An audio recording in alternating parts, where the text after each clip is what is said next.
নির্বাচন বিলম্ব হলে স্বৈরাচার ফিরে আসতে পারে বিএনপির আশঙ্কা। রোড ম্যাপ ঘোষণার অস্থিরতা কাটবে আশা জামায়াতের। প্রধান উপদেষ্টার উপর আস্থা আছে জনগণের, বললেন প্রেস সচিব। ডিসেম্বর থেকে জুনের মধ্যে নির্বাচনের নড়চড় হবে না। প্রফেসর ইউনূস বারবার বলেছেন ইলেকশন ডিসেম্বর থেকে জুনের মধ্যে হবে। সাভার, আশুলিয়া ও ধামরাইয়ের সব খুবই অফিস ঘুষ দুর্নীতিতে জর্জরিত। কর্মচারী দালালদের কাছে অসহায় সেবা প্রত্যাশীরা। কোনো টাকা পয়সা দেই নাই, আমারটা হচ্ছে না। আমি 23 সাল থেকে ঘুরতেছি। টাকা না হলে ভূমি অফিসের সেবার কোনো প্রশ্নই আসে না।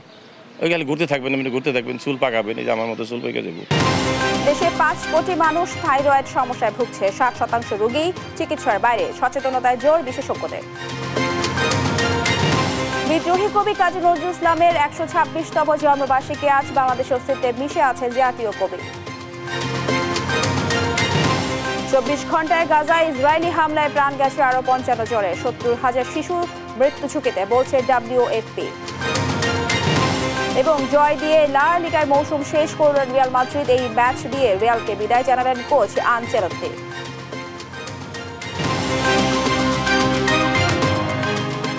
দেখছিলেন শিরোনাম সংবাদ সকালে, সঙ্গে আছি আমি রাবি ইসলাম স্নেহা। এবার বিস্তারিত। ডিসেম্বরের মধ্যে বিএনপি নির্বাচন চাইলেও জামায়াত ফেব্রুয়ারি পর্যন্ত সময় দিতে চায়। বিএনপি বিতর্কিত 3 উপদেষ্টার পদত্যাগের দাবি করলেও জামায়াত কোনো উপদেষ্টার পদত্যাগ চায় না। আর এনসিপি বলছে 2 উপদেষ্টার সঙ্গে এনসিপিকে জড়ানো উদ্দেশ্য প্রণোদিত। দ্রুত জুলাই ঘোষণাপত্র, ফ্যাসিবাদের বিচারের দাবি জানিয়েছে এনসিপি। নিয়াজ মোর্শেদকে সঙ্গে নিয়ে হাসান মাহমুদের রিপোর্ট।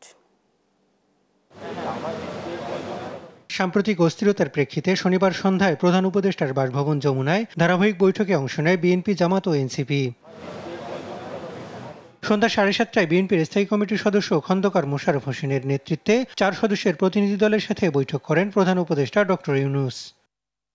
বৈঠক শেষে সাংবাদিকদের বিএনপি নেতারা জানান, উপদেষ্টা পরিষদের পুনর্গঠন সহ ডিসেম্বরের মধ্যে নির্বাচনের রোডম্যাপ ঘোষণার দাবি জানিয়েছেন তারা। বলেন, বিলম্বিত নির্বাচন হলে স্বৈরাচার ফিরে আসলে তার দায় সরকারকে নিতে হবে। একটি সুষ্ঠু নিরপেক্ষ নির্বাচনের মাধ্যমে বাংলাদেশকে গণতন্ত্রে উত্তরণের প্রক্রিয়া দ্রুত সম্পন্ন করা হবে। যে কোনো উছিলায় নির্বাচন যত বিলম্ব করা হবে, আমরা মনে করি জাতির কাছে আবার স্বৈরাচার পুনরায় ফিরে আসার ক্ষেত্র প্রস্তুত হবে।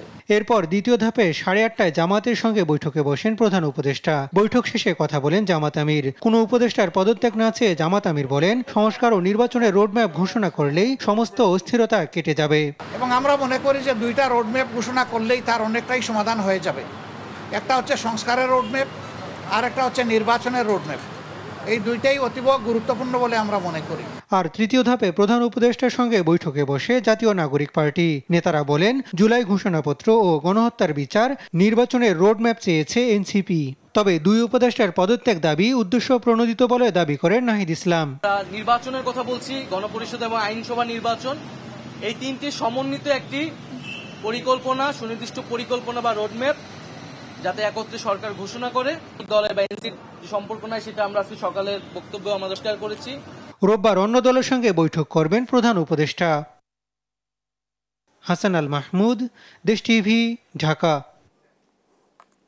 ডিসেম্বর থেকে জুনের মধ্যে নির্বাচনের সমর্থন দিয়েছে জামায়াত, এনসিপি জানিয়েছেন প্রধান উপদেষ্টার প্রেস সচিব শফিকুল আলম।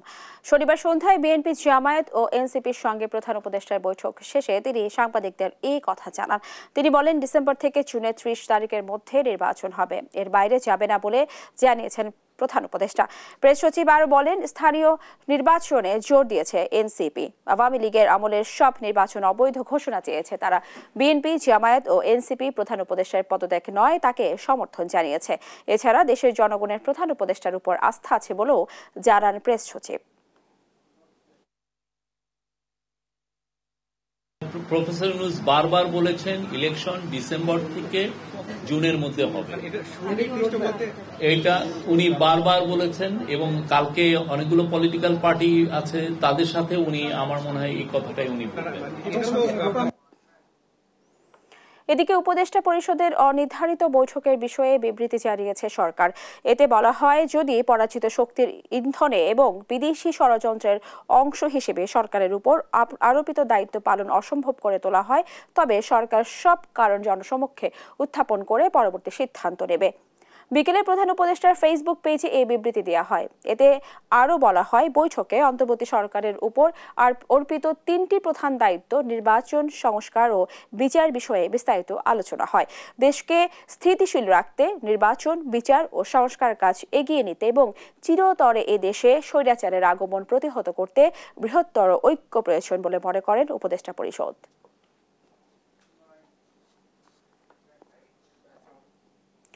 নগদে গুনে গুনে নেন ঘুষ। নগদে না থাকলেও সমস্যা নেই, আছে বিকাশে ঘুষ নেয়ার ব্যবস্থাও। পুরো অফিসের নিয়ন্ত্রণে দালালদের হাতে। এসবই সাভার, আশুলিয়া ও ধামরাইয়ের ভূমি সংক্রান্ত সব অফিসের বাস্তব চিত্র। ঘুষ ছাড়া এসব অফিসে হয় না কোনো কাজ। কর্মকর্তা, কর্মচারী আর দালালদের কাছে রীতিমতো অসহায় সেবা প্রত্যাশীরা। ভূমি সংক্রান্ত অফিসের দুর্নীতি নিয়ে দেওয়ান ইমনের 3 পর্বের ধারাবাহিক প্রতিবেদনের আছে দেখুন শেষ পর্ব। গুনে গুনে ঘুষ নেওয়ার এই চিত্র ধামরাইয়ের সোয়াপুর ইউনিয়ন ভূমি অফিসের। অফিসটিতে 2 জন কর্মকর্তা থাকার কথা থাকলেও কাজ করছেন অনেকে, যাদের মাধ্যমেই চলে ঘুষ লেনদেন। আর এই অফিসের ভূমি সহকারী কর্মকর্তা ঘুষ নেন বিকাশে। ভূমি অফিসের চেয়ারে বসে ঘুষ লেনদেন করা ব্যক্তি ভিডিও ধারণের বিষয়টি বুঝতে পেরে দ্রুত সটকে পড়েন। ঠিক মতন ভাবে উনি প্রতিবেদন দিচ্ছিলেন না দেওয়ার কারণে পরবর্তীতে ওনার সাথে আমার একবার সরাসরি আমার এক ভাতিজার মাধ্যমে কথা হয়।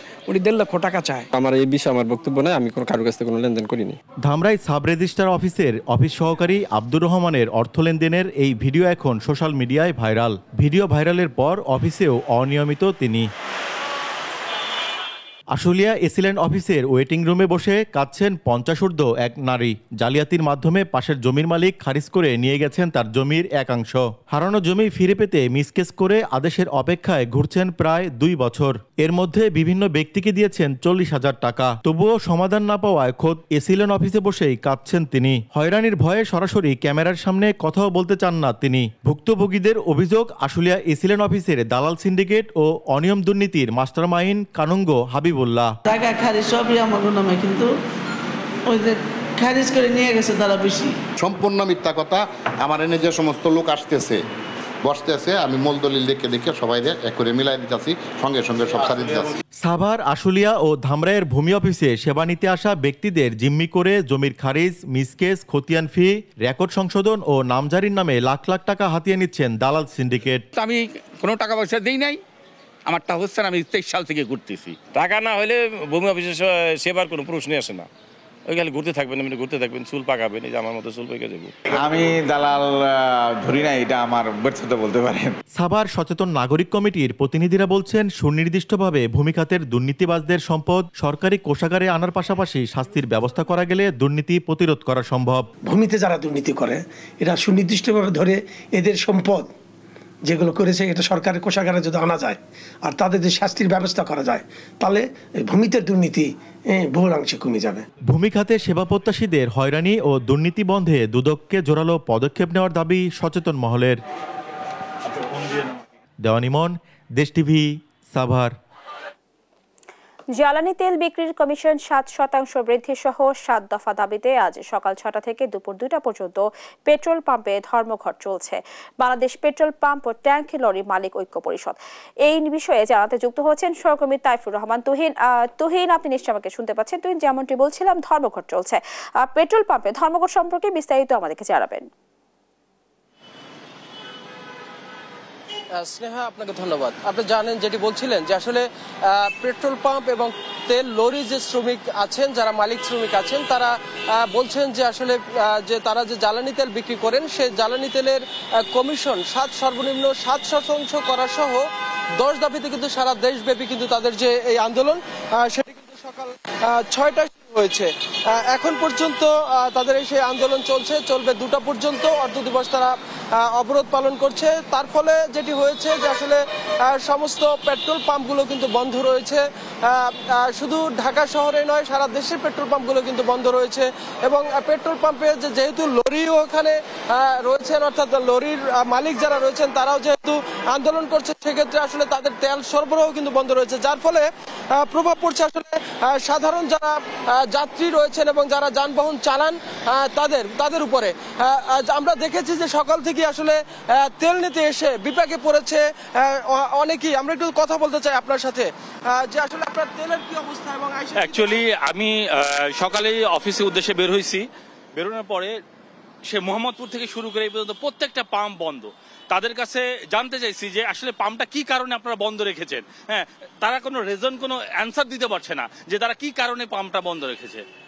হ্যাঁ, আর আমরা এই পাম্প বন্ধ রাখার কারণে আমরা প্রচন্ড ভোগান্তির শিকার হচ্ছি, টাইম মতো অফিস করতে পারছি না, মানে খুব বিভ্রান্তিকর অবস্থার মধ্যে পড়ে আছি। শুনছিলেন যে আসলে যারাই এখানে এসেছেন, অর্থাৎ সকাল থেকে তারা কিন্তু বিভিন্ন পাম্পে ঘুরেছেন। তাদের অভিযোগ হলো যে কারণে আগে থেকেই কিন্তু আসলে মালিক পক্ষ যে এই অবরোধের যে বিষয়গুলো, অর্থাৎ তাদের যে তারা তেল সরবরাহ করবেন না, এই বিষয়গুলো যদি আগে ফলাওভাবে প্রকাশ করতে হয়তো এই দুর্ভোগ থেকে কিছুটা লাঘব হওয়া যেত। তবে ব্যাপক ভোগান্তিতে কিন্তু আমাদের যারা এই যানবাহন চালান তাদের কিন্তু আমরা পড়তে দেখেছি তাদের এই অবরোধের কারণে। তো এই ছিল আসলে পেট্রোল পাম্পের সর্বশেষ তথ্য আমার কাছে। তুহিন, আপনাকে ধন্যবাদ। দর্শক, শুনছিলাম পেট্রোল পাম্পে যে ধর্মঘট হচ্ছে তার সর্বশেষ খবরাখবর। সামান্য বৃষ্টিতে নেত্রকোনার বিভিন্ন সড়কে সৃষ্টি হয় জলাবদ্ধতা, বেড়ে যায় জনদুর্ভোগ। আরো জানাতে যুক্ত হচ্ছেন সহকর্মী জিয়াউর রহমান। জিয়া, যেমনটি বলছিলাম, সামান্য বৃষ্টিতেই বিভিন্ন জায়গায় সৃষ্টি হয় জলাবদ্ধতা। সমস্যা সমাধানের ব্যাপারে কি বলছে সংশ্লিষ্ট কর্তৃপক্ষ?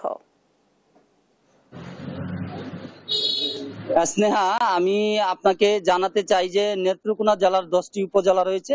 তো এই 10টি উপজেলার কিন্তু একেবারেই ধরেন যে স্থানীয় সরকার অধিদপ্তরের যে আওতাধীন, এলজিডির আওতাধীন যেসব সড়ক রয়েছে, এরকম অন্তত প্রায় 100 কিলোমিটার সড়কের বেহাল দশা। আর এইসব বেহাল দশার কারণে সড়কগুলোতে কিন্তু খানাখন্দের সৃষ্টি হয়েছে এবং সামান্য বৃষ্টি হলেই এসব সড়কে কিন্তু জলাবদ্ধতার সৃষ্টি হচ্ছে, আর এতে জনদুর্ভোগ একেবারেই চরম আকার ধারণ করেছে। তো আমি এই মুহূর্তে যে জায়গাটি আপনাদেরকে দেখাতে চাই সেটি হচ্ছে নেত্রকোনার কেন্দ্র পৌর শহরের একেবারে যে সরকারি কলেজ রয়েছে, সেই সরকারি কলেজের মোড় বলে এটাকে। এখানে কিন্তু এই রাস্তাটি দিয়ে হাওড়াঞ্চলের হাজারো মানুষ কিন্তু প্রতিনিয়ত যাতায়াত করে থাকেন এবং এখান দিয়ে কিন্তু ছোট বড় অসংখ্য যানবাহন প্রতিনিয়ত যাতায়াত করে এবং স্কুল কলেজ মাদ্রাসার শিক্ষার্থীরা, বিভিন্ন জরুরি রোগীরা কিন্তু এই সড়ক দিয়ে তারা যাতায়াত করেন। তো আমি এখানকার যারা বাসিন্দা আছেন তাদের সঙ্গে কথা বলে জানতে পেরেছি যে এখানে কিন্তু 6 কিলোমিটার সড়কের এই দুরবস্থা। পাশাপাশি জেলার মোট প্রায় 100 কিলোমিটার সড়কের কিন্তু এই দুরবস্থা রয়েছে বলে আমরা সংশ্লিষ্ট কর্তৃপক্ষের সাথে কথা বলে আমরা জানতে পেরেছি। তো সামনে বর্ষা মৌসুম আসছে, এই বর্ষা মৌসুমে কিন্তু এসব সড়কের যে বড় বড় খানাখন্দ রয়েছে সেসব খানাখন্দে কিন্তু বৃষ্টির পানি জমে এবং সামান্য বৃষ্টি হলেই দেখা যাচ্ছে যে এই সব সড়কে কিন্তু জলাবদ্ধতার সৃষ্টি হচ্ছে। এতে এই সব সড়ক দিয়ে যারা প্রতিনিয়ত শত শত মানুষ যাতায়াত করছেন তাদের যেন দুর্ভোগের কোনো শেষ নেই। আমি কথা বলেছিলাম স্থানীয় এলজিডি, স্থানীয় সরকার প্রকৌশল অধিদপ্তরের প্রকৌশলীদের সঙ্গে। তারা আমাদেরকে জানিয়েছেন যে বরাদ্দ অনুযায়ী তারা কিন্তু সব সড়ক অগ্রাধিকার ভিত্তিতে তারা সংস্কার কাজে হাত দিবেন।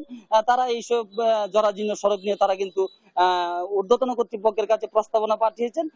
তো যদি বরাদ্দ আসে তাহলে কিন্তু দ্রুত সময়ের মধ্যে সব সড়কের সংস্কার কাজ তারা শুরু করবেন এবং তখন জনদুর্ভোগ হয়তো কিছুটা লাঘব হবে। এই ছিল আমার কাছে নেত্রকোনার যে বিভিন্ন সড়কে সামান্য বৃষ্টিতেই জলাবদ্ধতার সৃষ্টি হয় তা নিয়ে সর্বশেষ চিত্র। স্নেহা। জি, আপনাকে ধন্যবাদ। দর্শক, শুনছিলাম নেত্রকোনার বিভিন্ন রাস্তার খানাখন্দের খবরাখবর। দেশে প্রায় 5 কোটি মানুষ থাইরয়েড সমস্যায় ভুগছেন, যাদের 60% রোগী থেকে যান চিকিৎসার বাইরে। সম্প্রতি বাংলাদেশ মেডিকেল বিশ্ববিদ্যালয়ের গবেষণায় দেখা যায় প্রতি 2300 শিশুর মধ্যে একজন থাইরয়েড জনিত জন্মগত ত্রুটি নিয়ে জন্মায়। তাই গর্ভধারণের আগে ও গর্ভাবস্থায় থাইরয়েড পরীক্ষা বাধ্যতামূলক করার পরামর্শ বিশেষজ্ঞদের। এমন প্রেক্ষাপটে আজ 25 মে বিশ্বব্যাপী পালিত হচ্ছে বিশ্ব থাইরয়েড দিবস। হাসান আল মাহমুদের রিপোর্ট। নাহিদা সুলতানা মুন্সিগঞ্জের এই স্কুল শিক্ষক গেল কয়েক মাস ধরে ক্লান্তি, দুশ্চিন্তা ও মানসিক বিষণ্ণতায় ভুগছিলেন। মাসখানেক আগে গলায় ফোলা ভাব দেখে প্রথমে টিউমার জাতীয় কিছু মনে করেন।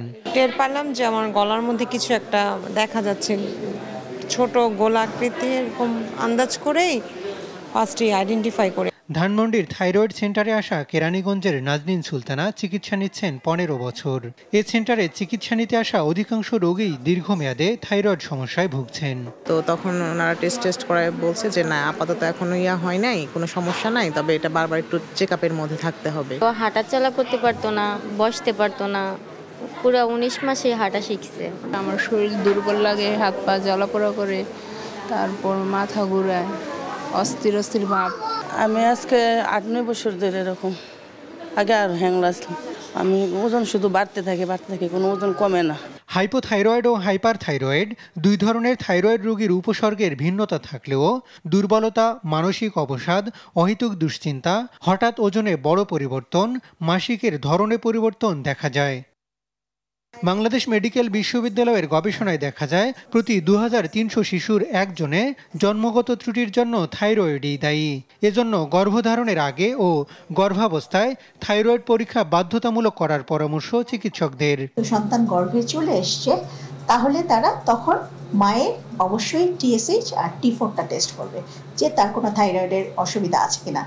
যদি তার থাইরয়েডের ডেফিসিয়েন্সি থাকে, মানে হাইপো থাকে অথবা হাইপার থাকে, তাহলে সেই মোতাবেক তাকে চিকিৎসা দিবে গাইনোকোলজিস্ট। দেশে প্রায় 5 কোটি মানুষ থাইরয়েড সমস্যায় ভুগছেন, যাদের প্রতি 7 জনের 5 জনই নারী। অসচেতনতায় প্রথমে রোগটি শনাক্ত না হওয়ায় জটিলতা বেড়ে যায় বলে জানান বিশেষজ্ঞরা। যে হাইপোথাইরয়েডে মাসল ওয়েস্টিং হয়, মাসল ওয়েস্টিং যদি খুব সিভিয়ার হয় তখন কিন্তু সেটা ব্যাক করা সম্ভব না। তো এরকম হাইপার সকল ক্ষেত্রেই কিন্তু আপনি আর্লি চিকিৎসা দরকার। একটা জন্মগত ত্রুটি যদি থাকে বা জন্মগত থাইরয়েড যদি থাকে, আপনি যদি 2 সপ্তাহ থেকে 1 মাসের ভিতর তাকে ট্রিটমেন্টের আওতায় না নেন, তাহলে সেই বাচ্চার ব্রেইন কিন্তু কর্মক্ষমতা হারাবে। থাইরয়েড সমস্যায় থাকা 60% মানুষই থেকে যান চিকিৎসার বাইরে। এই অবস্থায় সরকারিভাবে সারা দেশে স্ক্রিনিং প্রোগ্রাম নেয়ার দাবি জানান বিশেষজ্ঞরা। হাসান আল মাহমুদ, দেশ টিভি, ঢাকা। নেত্রকোনায় কাভার্ড ভ্যান ও ব্যাটারি চালিত অটোরিকশার সংঘর্ষে স্বামী স্ত্রী নিহত হয়েছেন। শনিবার সন্ধ্যায় উপজেলার শ্যামগঞ্জ বিরিশিরি আঞ্চলিক মহাসড়কে প্রায় শেখপাড়া এলাকায় এই দুর্ঘটনা ঘটে। নিহতের স্বজনরা জানান, নিজামুদ্দিন নিজেই অটোরিকশা চালিয়ে স্ত্রী, মেয়ে ও মেয়ের মামাকে নিয়ে ফাজিলপুর বাজারের পাশেই ছেলের জন্য পাত্র দেখতে যান। সেখান থেকে ফেরার পথে কাভার্ড ভ্যানের ধাক্কায় ঘটনাস্থলেই মারা যান নিজাম ও তার স্ত্রী। গুরুতর আহত হন বাকি 2 জন। এই ঘটনায় কাভার্ড ভ্যান চালক ও হেলপারকে আটক করেছে পুলিশ।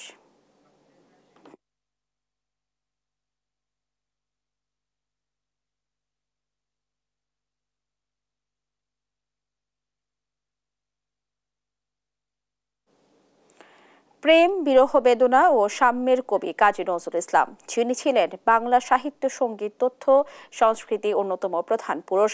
আজ 11 জ্যৈষ্ঠ এই জাতীয় কবির 126তম জন্মবার্ষিকী। আজ এই বিশেষ দিনে বিদ্রোহী কবির জানা অজানা অনেক তথ্য থাকছে সানজিদা আক্তারের রিপোর্টে।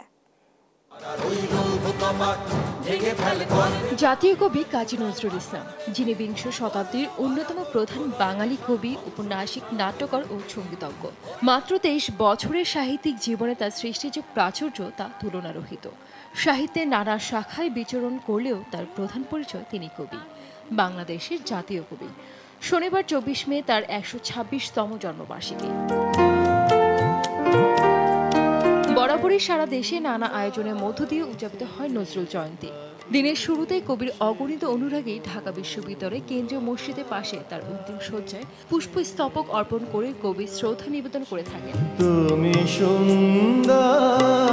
কাজী নজরুল ইসলামের জীবন ছিল বেশ ঘটনাবহুল। 1899 সালে 24 মে পশ্চিমবঙ্গের বর্ধমান জেলার আসানসোল মহকুমার চুরুলিয়া গ্রামে জন্মগ্রহণ করেন তিনি। তার ডাকনাম দুঃখ মিয়া। পিতা কাজী ফকির আহমেদ ও মাতা জাহেদা খাতুন। পিতা ছিলেন স্থানীয় মসজিদের ইমাম। অভাব অনটন ছিল তার নৃত্যসঙ্গী। শৈশব থেকেই লেটো দলের বাদক, রুটির দোকানের শ্রমিক, এভাবেই পেরিয়ে গেছে তার শৈশব কৈশোর। পরে কাজ করেছেন সৈনিক হিসেবে, সাংবাদিকতা করেছেন, কাজ করেছেন HMB ও কলকাতা বেতারে। ব্রিটিশ বিরোধী আন্দোলনে পথে নেমেছেন, পাশাপাশি সাহিত্য সাধনাটাও ছিলই। শাসকের কোপানলে পড়েছেন, কারারুদ্ধ হয়েছেন, কিন্তু নত হয়নি নজরুলের উচ্চশির। 1941 সালে শেষ দিকে অসুস্থ হয়ে পড়েন তিনি। 1 বছরেরও বেশি সময় ধরে চিকিৎসা চলে লুম্বিনী পার্ক ও রাঁচি মেন্টাল হসপিটালে। পরে 1953 সালে ইংল্যান্ড ও জার্মানিতে পাঠানো হয় তাকে। এই সময়ে একেবারেই বাকশক্তি হারিয়ে ফেলেন তিনি। ফলে 1953 থেকে 1972 সাল পর্যন্ত অসুস্থ অবস্থায় নীরবে নিভৃতে কাটে তার জীবন। 1972 সালে 24 মে কাজী নজরুল ইসলামের জন্মদিনে তাকে জাতীয় কবির মর্যাদা ভূষিত করা হয়। কবির চল চল চল উদ্যোগ ভবনে বাজে মাদলকে সামরিক সঙ্গীত হিসেবে নির্বাচিত করে তাকে সম্মানিত করা হয়। 1976 সালের 29 আগস্ট PG হসপিটালে চিকিৎসাধীন অবস্থায় মৃত্যুবরণ করেন তিনি। মৃত্যুর পর কবির ইচ্ছা অনুযায়ী তাকে ঢাকা বিশ্ববিদ্যালয়ের কেন্দ্রীয় মসজিদের পাশে রাষ্ট্রীয় মর্যাদায় সমাহিত করা হয়। সেখানে চিরনিদ্রায় শায়িত আছেন গানের বুলবুল কবি কাজী নজরুল ইসলাম। সানজিদ আক্তার, দেশ টিভি।